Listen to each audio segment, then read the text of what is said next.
Olá, senhores, sejam muito bem-vindos ao Física na Rede. Aqui com vocês é o professor Marcelo Martins.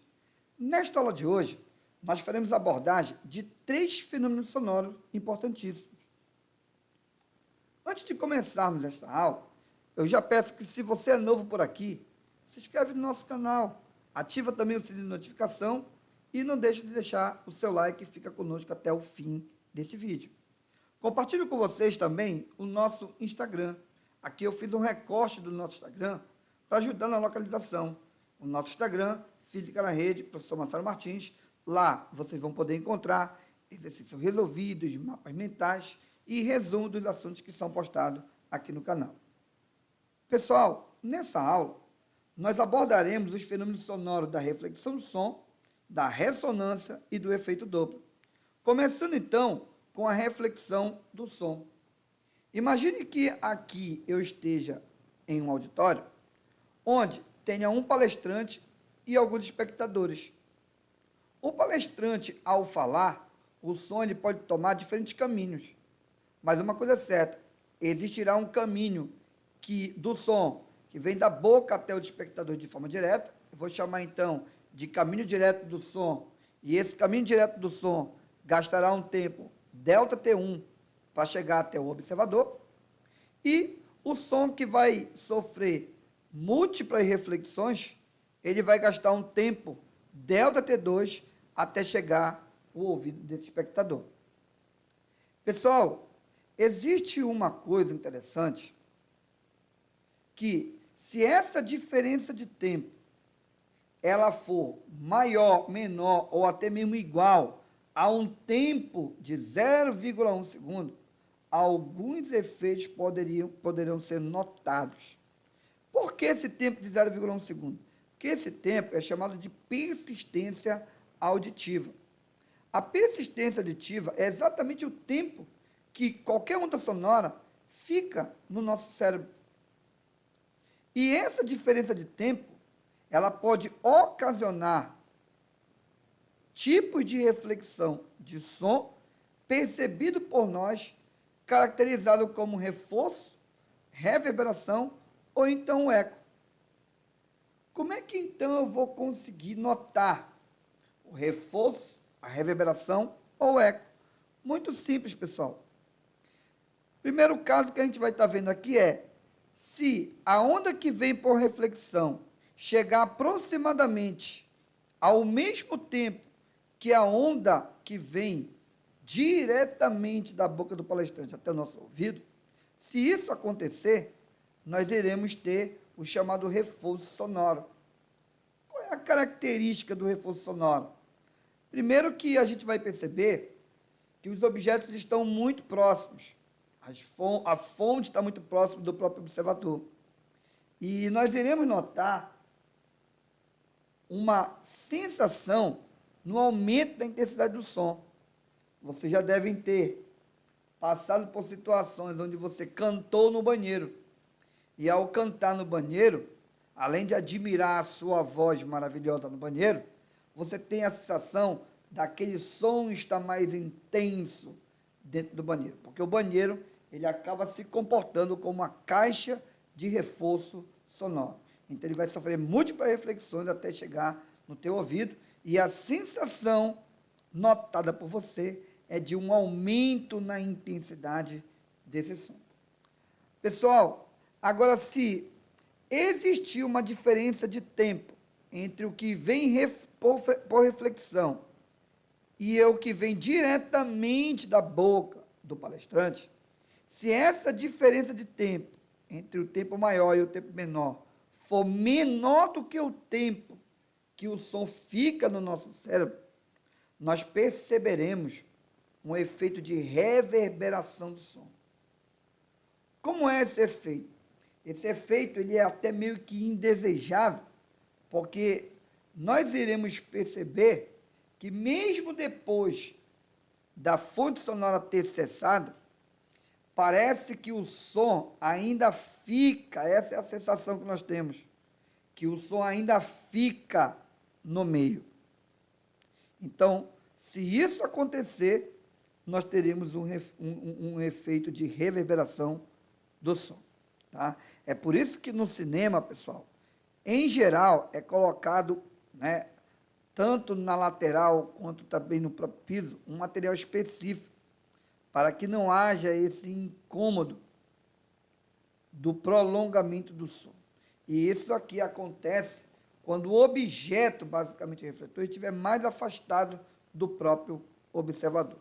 Tá? Então, ele estaria numa posição meio que intermediária aí entre o reforço e o próximo que a gente vai estar vendo, que é o eco.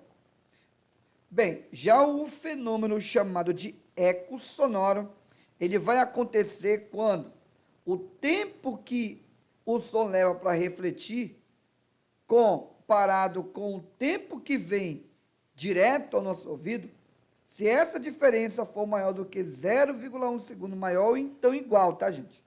A 0,1 segundo, a gente então vai afirmar que está ocorrendo o eco. Agora, o que a gente vai notar é que o anteparo reflector ou o objeto refletor, ele está muito afastado do observador, cerca de 17 metros. Então, nós iremos notar nitidamente a onda que vem por reflexão depois da primeira onda ter terminado. Então, a gente consegue diferenciar perfeitamente uma onda da outra. Pessoal, todos nós já devem ter notado ou pelo filme, ou então até mesmo presenciado situações de eco. Mas toma cuidado quando se fala no eco. Nem tudo é eco. Pode ser que seja um reforço sonoro, é o caso do banheiro. Pode ser que seja uma reverberação. Se você estiver em uma sala vazia, que você emitiu um som, você vai perceber que esse som ele fica um pouco mais prolongado nesse meio. Ou pode ser o eco, se você estiver num galpão um tanto quanto grande, tá? E os objetos refletores, eles estiverem a uma distância da ordem de 17 metros de você. Então, essa diferença de tempo, com certeza, ela vai dar da ordem, tá, de um valor que é maior ou igual ao tempo equivalente à persistência auditiva. Bem, para poder avaliar algo que a gente acabou de discutir, vamos pegar o primeiro exercício? O primeiro exercício, ele diz o seguinte, ó, uma onda sonora, que é emitida por uma fonte A, então aqui eu tenho uma fonte A, e chega até o observador B, então aqui eu tenho o observador B, por dois caminhos através de uma linha que liga os pontos A, B, ou refletido no obstáculo C. Então, aqui eu tenho um obstáculo que seria um anteparo de reflexão. Propagando-se em direção a A, pelo caminho ACB, um observador posicionado em B pode ouvir o eco da onda sonora. E agora, pessoal, se o observador estiver localizado aqui em B e a onda vier por tabela, essa onda vai percorrer um caminho maior. Se ela vai percorrer um caminho maior, significa dizer que ela vai gastar um tempo maior. Então, existe uma onda que vem por reflexão e existe uma onda que vem direto. Então, essa onda que vem direto, ela vai gastar um tempo ΔT1. E a onda que vem por tabela vai gastar um tempo ΔT2. Para saber se haverá ou não o eco, a gente deve fazer o seguinte, calcular o ΔT2 e subtrair do ΔT1.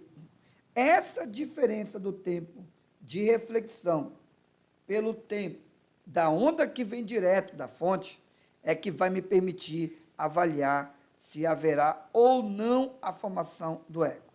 Bem, como é que eu calculo, então, o tempo da onda que vem direto? Pessoal, para calcular o tempo 1, você vai pegar, então, aqui a distância que a onda percorreu, dividido pela velocidade do som. Então, ao tomar a distância, que é 10, pela velocidade do som que foi mencionado, que equivale a 340, então a gente vai perceber que esse tempo será de 1 sobre 34 segundos. Eu vou deixar dessa maneira. Já o tempo que a onda virá pelo, né, ponto C, por reflexão, ela gastará um tempo, como a gente colocou, ΔT2, onde esse ΔT2 vai ser o espaço que ele vai percorrer pelo caminho 2, dividido pela velocidade do som. Então, esse ΔT2 vai ser, note que o espaço que ele percorre é 10 para ir e 10 para voltar. Então, ele vai percorrer 20 metros, dividido aqui pela velocidade do som, que será igual a quanto? A 340. Então, dividindo este valor, nós iremos encontrar um valor que seria de quanto? De 2/34 segundos. E eu vou deixar dessa maneira, porque eles têm exatamente o mesmo, né, denominador. Tá? Agora, eu posso calcular a diferença de tempo, ΔT2 menos o ΔT1. ΔT2 é 2/34 e o ΔT1 é 1/34.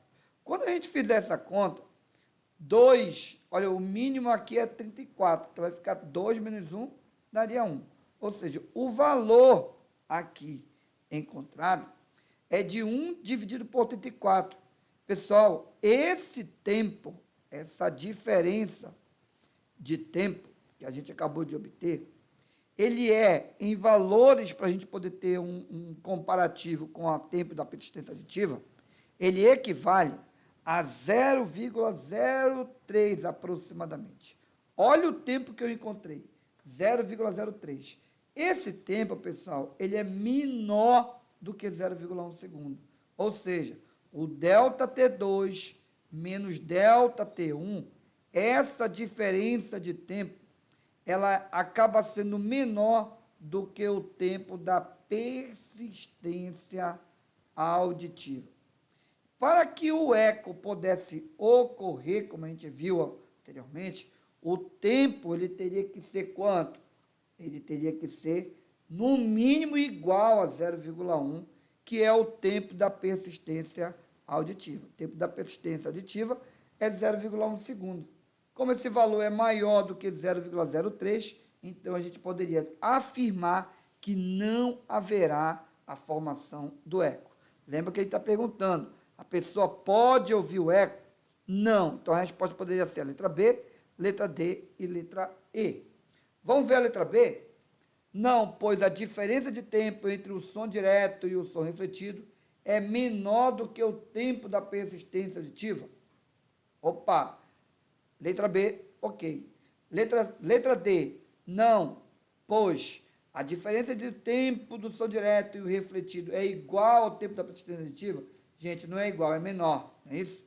Letra E, não, pois a diferença de tempo entre o som direto e o refletido é maior e, nesse caso, ele é menor.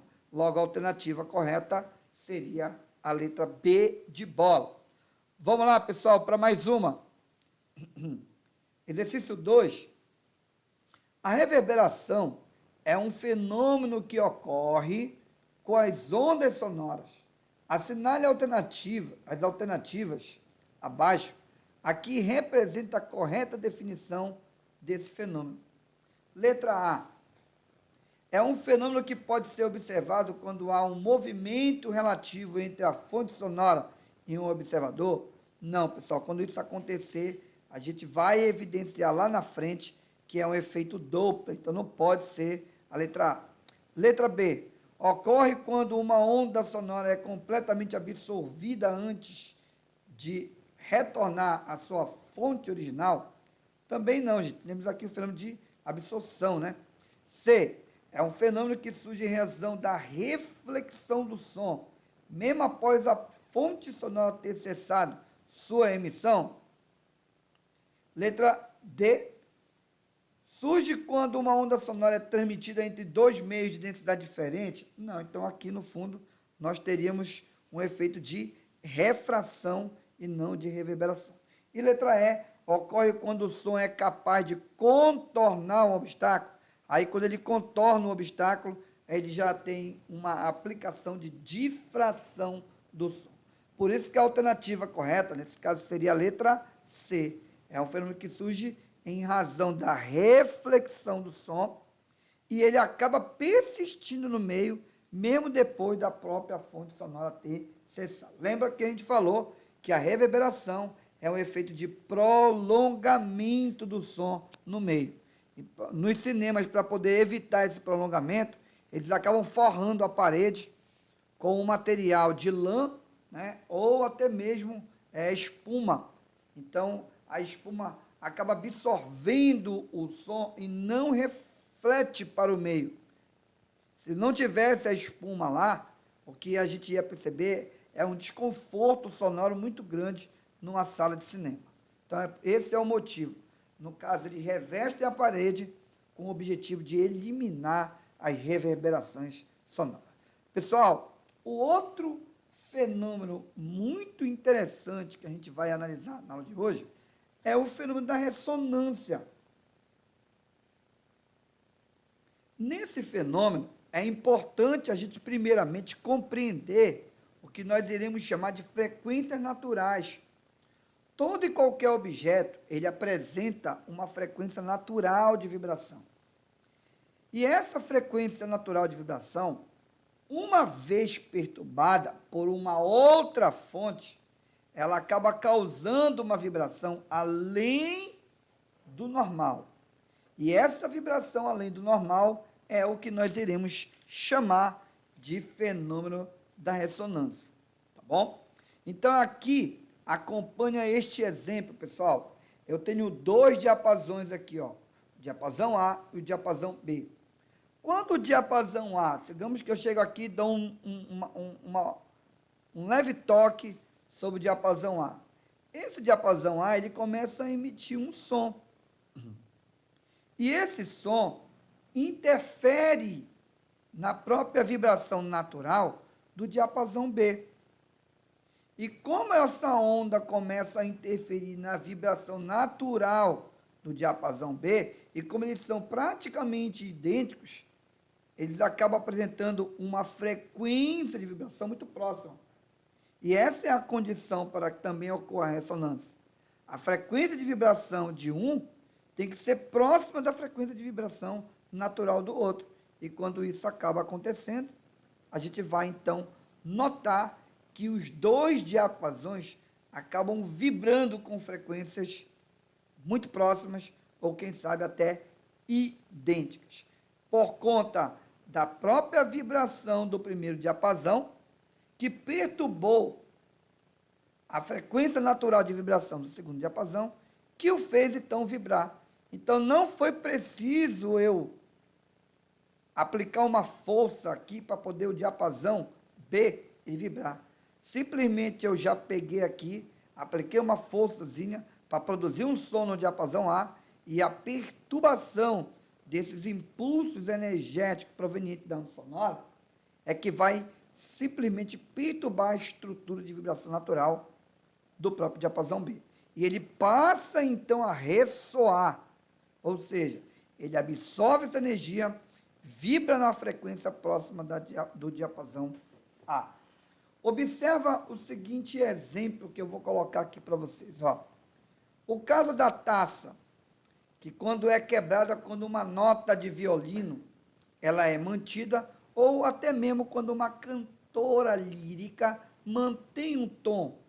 A gente nota que a taça de cristal, ela pode vir a se quebrar, tá?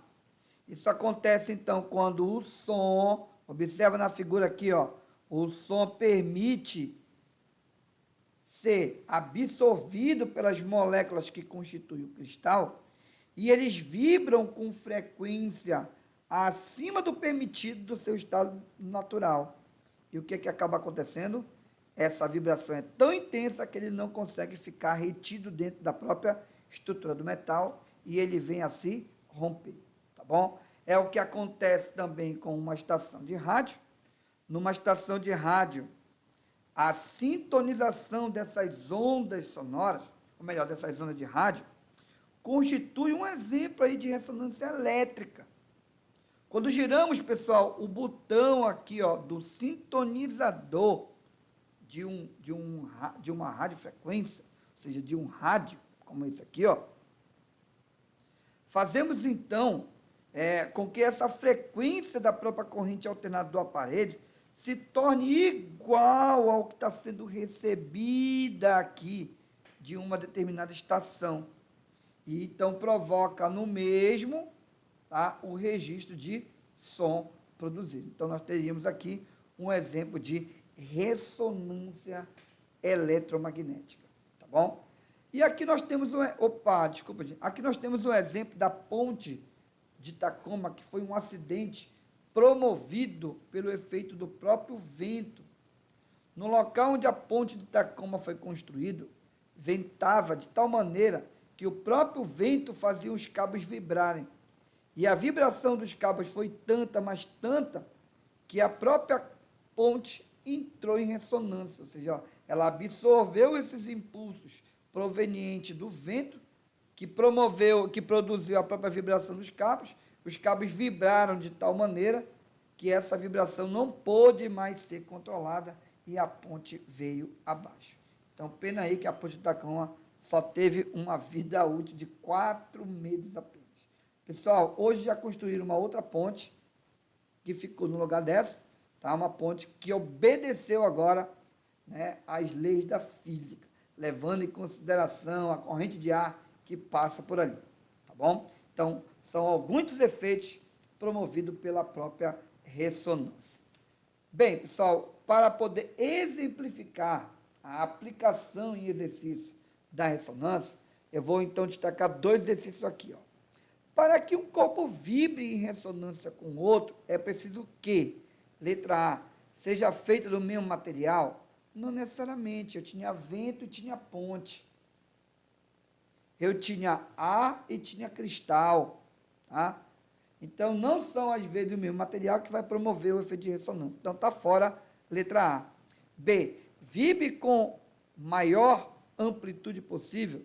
Não necessariamente. A amplitude em si não é uma evidência para que a gente tenha um efeito de ressonância. Mas a frequência da própria onda que vai perturbar, tá, o corpo que vai receber esses impulsos energéticos, sim, tem completa relação.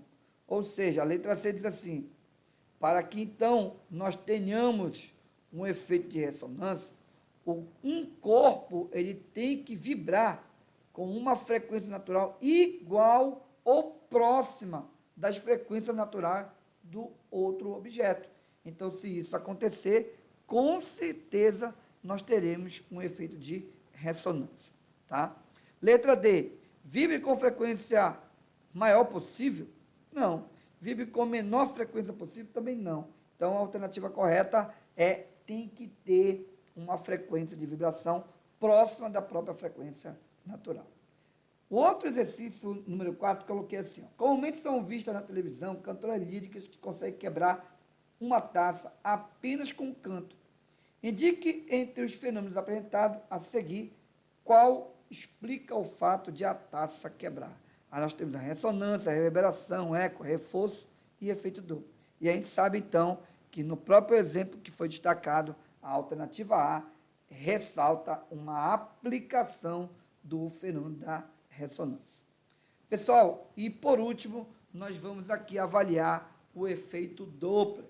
O efeito Doppler, ele é causado, pessoal, por uma variação aparente aqui da frequência, como eu coloquei, mas ela vai se dever principalmente quando uma fonte ela apresentar um movimento relativo em relação ao observador. Quando uma fonte se move, como é o caso que está sendo mostrado aqui, ó, aqui eu teria uma ambulância se aproximando do observador A e se aproximando bem aqui do observador B. Essa ambulância, ao se mover, ela faz com que as frentes de onda elas fiquem com o menor comprimento de onda. Em compensação, quando ela se afasta, ela faz com que as frentes de onda fiquem com outro comprimento de onda. Então, ao se aproximar, esse comprimento de onda ele é menor do que quando a própria fonte se afasta do observador. Então, por isso, note aqui na imagem que está sendo colocada. Antes da fonte chegar, ou seja, quando a fonte se aproxima, 820 é a frequência recebida pelo A, 820 é a frequência recebida pelo B. Por quê? Porque a frequência recebida, como eu falei, se a frequência recebida ela é maior, é porque o comprimento de onda é menor. Então, o comprimento de onda menor exige frequência maior. Comprimento de onda maior exige uma frequência menor. Isso quer dizer que, quando a fonte se aproxima do observador, o observador ele percebe uma frequência maior do que a própria frequência da fonte. Quando a fonte se afasta do observador, a frequência recebida da onda sonora pelo observador acaba sendo menor do que a própria frequência emitida pela fonte. Por isso que quando se aproxima é 820 e quando se afasta cai para 780 para o observador A. Para o observador B, a mesma coisa. Quando a fonte se aproxima, para o observador B, 880. Tá? Quando a fonte chega na mesma posição do observador, 800. Tá vendo? Mas quando se afasta, 780 Hz. Note que no momento que passa no próprio observador A e no próprio observador B, a frequência se iguala, depois diminui. Tá bom? Bem, aqui eu quero ressaltar para vocês um resumo de como tu vai fazer para te matar os problemas envolvendo efeito Doppler. Primeiro aqui eu tenho dois observadores. O que a gente notou na própria imagem mostrada anteriormente é que nós temos um observador 1, nós temos aqui a fonte, vou chamar de Fzão a fonte, e temos o observador 2. Digamos que esse carro ele esteja tocando uma música bem alta, ou seja, bem tensa. Então, essa música ela vai atingir tanto o observador 1 quanto o observador 2. Como a fonte se aproxima do observador 2, nós percebemos que a frequência recebida pelo observador 2 é maior do que a frequência da onda recebida pelo observador 1. Como é que eu percebo isso? Pela própria estrutura da onda. Então, a onda aqui tem mais frequência do que a onda de F1. Ou o comprimento de onda da onda 1, ele é, ou melhor, do 2, como está sendo colocado aqui, ó, é menor do que o comprimento de onda 1. Então, relembrando, o comprimento de onda da onda 1 é maior do que o comprimento de onda 2, assim como a frequência recebida pelo observador 1 é menor do que a frequência recebida pelo observador 2. Então, quando a gente tem movimento da fonte em relação ao observador, nós temos um aumento de frequência e diminuição do comprimento de onda. Quando a fonte se afasta do observador, que é o que acontece com o caso do observador 1, nós temos o aumento do comprimento de onda e uma diminuição na frequência.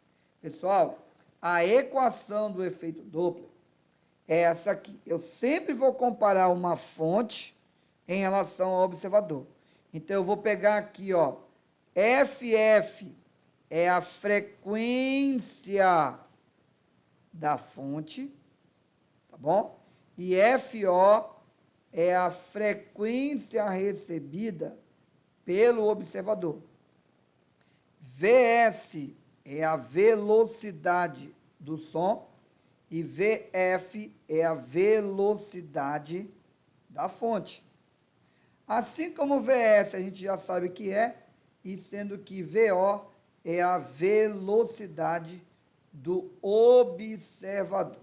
O que eu quero com isso aqui? Note que na própria relação eu tenho frequência da fonte dividido pela velocidade do som, mais ou menos velocidade da fonte. De forma igual eu tenho do outro lado, frequência do observador dividido pela velocidade do som, mais ou menos velocidade do observador. Como é que eu vou aplicar para resolver os problemas? Eu prefiro que você sempre lembre dessa regra.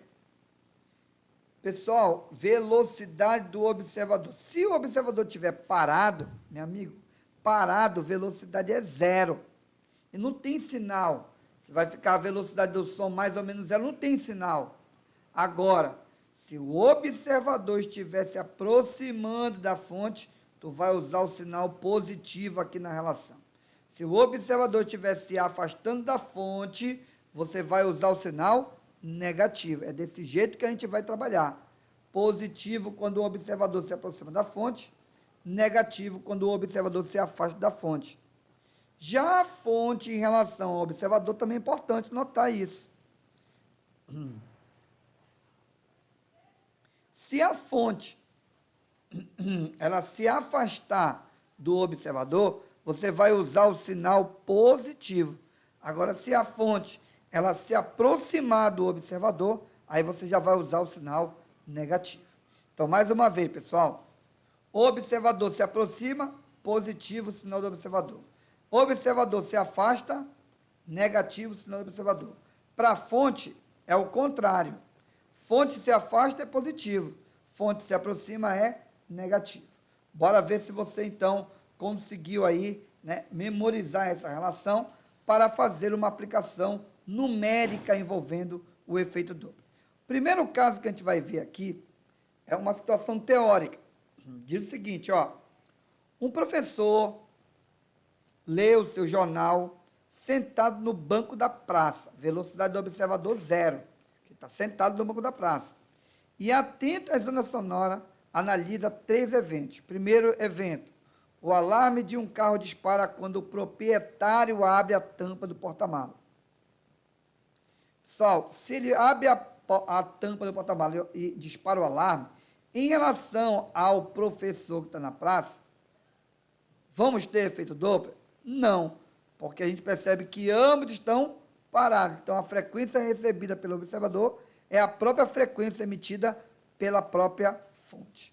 Então, ele pergunta aqui, o professor percebe o efeito Doppler apenas um? Não. Bora ver se ele vai receber aqui ou perceber em 2. Uma ambulância se aproxima da praça com o sirene ligado. Se ela vai se aproximar da praça, a frequência recebida pelo professor é maior do que a frequência recebida, maior do que a própria frequência emitida pela ambulância. Então, em 2, teremos sim um caso de efeito Doppler. 3. O mau motorista impaciente, após passar pela praça, afasta-se com buzina permanentemente ligada. Ou seja, a frequência emitida pelo som da buzina, ela é menor do que a própria recebida pelo observador, a frequência recebida por ele é menor do que a própria frequência da própria fonte, que é, nesse caso, a buzina.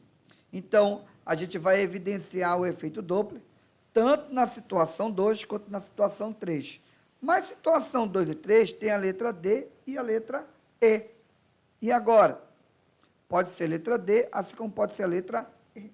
Na letra D diz assim, nos eventos 2 e 3, com diminuição da frequência em 2, não, pessoal, em 2 nós temos um aumento da frequência, só que em 3 nós teríamos uma diminuição. Então, está fora a letra D. E só sobra a letra E. Com aumento de frequência em 2, está certo? E com diminuição de frequência em 3. Então, por isso, a alternativa correta, letra E. E a última questão de hoje diz assim, pessoal, ó. Em uma via férrea retilínea, 2 trens A e B deslocam-se em trajetórias paralelas, indo um ao encontro do outro, com velocidades respectivamente iguais a 10 metros por segundo e 20 metros por segundo. Então, se é respectivo, o 10, a gente sabe que o 10 é a velocidade do A, enquanto que o 20 é a velocidade do B, tá bom? Se o trem A emitir uma frequência de 500 Hz, essa aqui é a frequência do trem A, tá bom? Com que frequência o observador viajando no trem B perceberá o som do apito? Dado que a velocidade do som no A é de aproximadamente, como está sendo colocado aqui, 340 metros por segundo. Então, vamos lá, pessoal, montar um esqueminha, ó.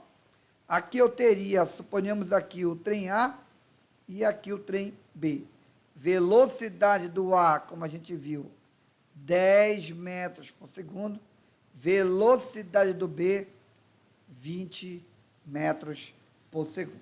Tá bom? Pessoal, observe aqui uma coisa importante, que o A, ele tem uma frequência de 500 Hz.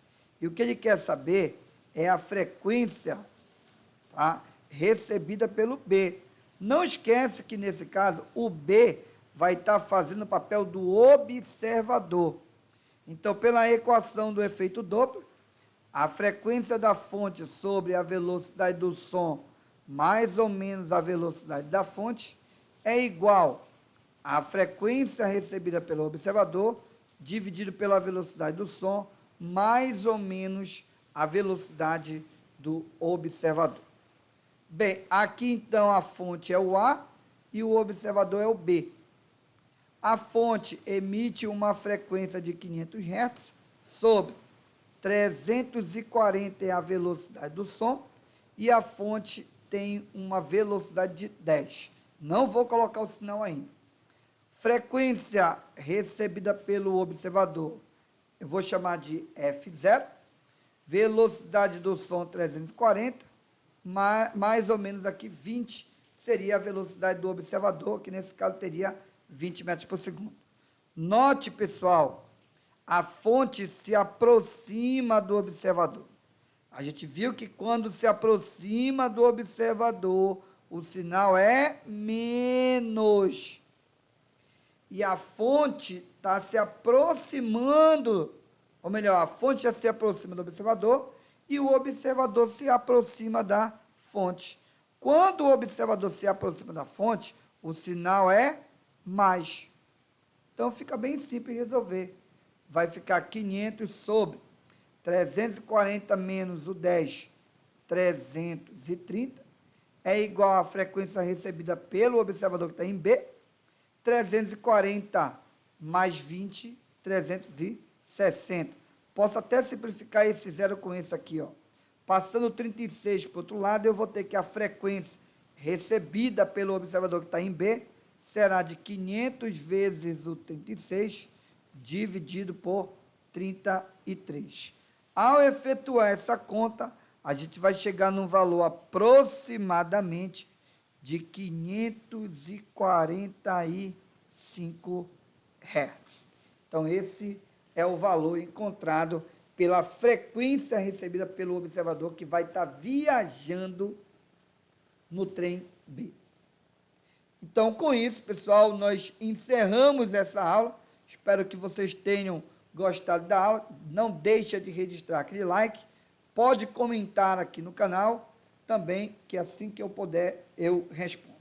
Pessoal, então, a nossa aula fica até aqui e até a próxima. Tchau, tchau, gente.